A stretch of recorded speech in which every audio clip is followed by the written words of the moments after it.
नमस्कार मित्रों, स्वागत है एक बार फिर से। यूं तो सुख दुख सभी के जीवन में आते जाते रहते हैं। कुछ लोगों के जीवन में दुख ज्यादा समय तक रहता है। ऐसी स्थिति में निराशा से बचना चाहिए, वरना जीवन और भी कठिन हो जाता है। जब संत एकनाथ बहुत छोटे थे, तभी उनके पिता की मृत्यु हो गई थी। ऐसा माना जाता है कि उनका जन्म मूल नक्षत्र में हुआ था। उनके जन्म के कुछ समय बाद ही उनके पिता की मृत्यु होने से लोग इन्हें अशुभ मानने लगे थे। संत एकनाथ जैसे जैसे बड़े हो रहे थे, अन्य लोगों की अपेक्षा उनकी समझ काफी विकसित हो रही थी। मृत्यु के संबंध में उनकी समझ एकदम स्पष्ट थी। संत एकनाथ के उपदेश सुनने के लिए काफी लोग उनके पास आते थे। एक दिन एकनाथ जी से मिलने एक व्यक्ति उनके पास पहुंचा। वह एकनाथ जी के बारे में काफी कुछ जानता था। उस व्यक्ति ने संत एकनाथ से पूछा कि जन्म के बाद से ही आपके जीवन में बड़ी बड़ी समस्याएं आती रही है। आपके जीवन में एक समस्या खत्म होती है तो तुरंत ही दूसरी समस्या आ जाती है। इतने बुरे हालातों में भी आप खुश कैसे रहते हैं? कृपया हमें भी कोई ऐसा उपाय बताएं जिससे हम भी बुरे समय में सकारात्मक और प्रसन्न रह सके।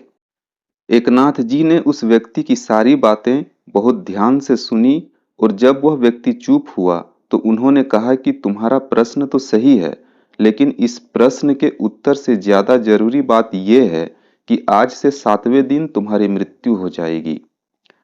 मृत्यु की बात सुनते ही वह व्यक्ति हैरान हो गया। उसे ऐसी बात की उम्मीद ही नहीं थी। एकनाथ जी जैसे बड़े संत ने यह बात कही थी तो शंका की कोई गुंजाइश ही नहीं थी।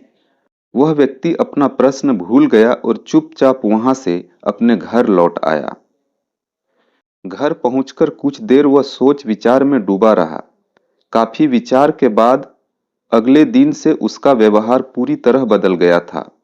अब वह व्यक्ति घर परिवार के साथ ही बाहरी लोगों के साथ भी बहुत प्रेम से मिलने लगा था। सभी को सम्मान देता और सभी की मदद के लिए तैयार रहता।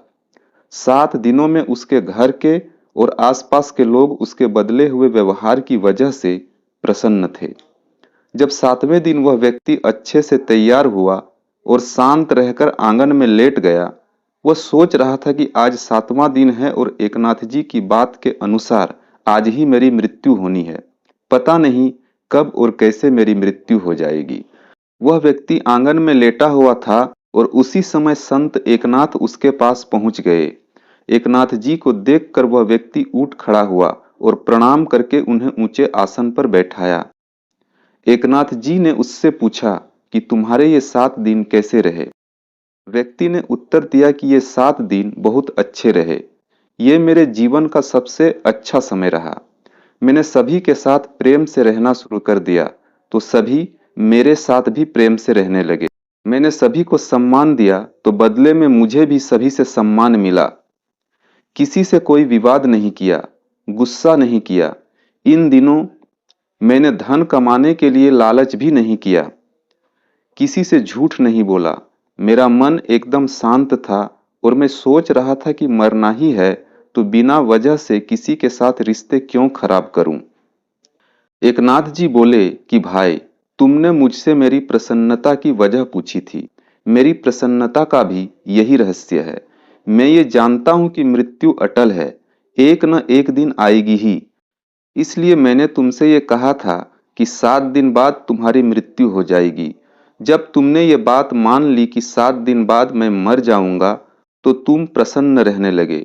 तुम भी अगर ये मान लो कि आने वाले 50-60 साल ही सही, लेकिन मरना तो है ही, तो तुम हमेशा प्रसन्न रहोगे और सभी के साथ प्रेम से मिलोगे। तुम्हारा कोई दुश्मन नहीं होगा और तुम बुराइयों से दूर रहोगे।